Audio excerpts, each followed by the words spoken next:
I'm ABC 15 data analyst Garrett Archer, and I'm taking you inside the numbers on Arizona being more dependent on federal dollars compared to most other states and why that is. So let's just say if Uncle Sam sneezes, Arizona catches a cold. A WalletHub study looking at the states with the highest and lowest dependencies on the federal government has Arizona sitting at number 8, with Alaska taking the top spot. It's just us and New Mexico in the west, with most other federally dependent states being either southern or Appalachian. On the other end of the scale, though, basically a straight line in the middle of the country from California to Connecticut for some of the least dependent states. So WalletHub found that this had very little to do with the presence of the federal government or our tax returns. We rank closer to the bottom of that list. No, it's because out of all the states, our government is the third most dependent on the share of federal funding going to the state coffers. The most dependent state government in the country is Louisiana, followed by Alaska, then us, South Dakota, and Wyoming.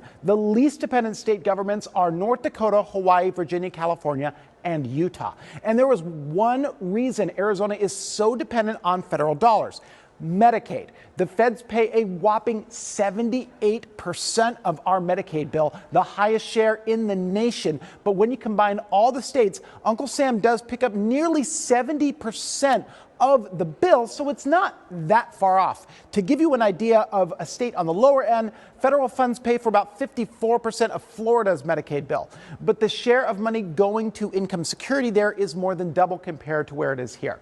And finally, we are only getting more dependent. In the 5-year stretch between 2017 and 2022, the amount of money flowing from the U.S. government to Arizona increased 68%, from about $19 billion to $32 billion. With a look at the numbers, I'm Garrett Archer, ABC 15, Arizona.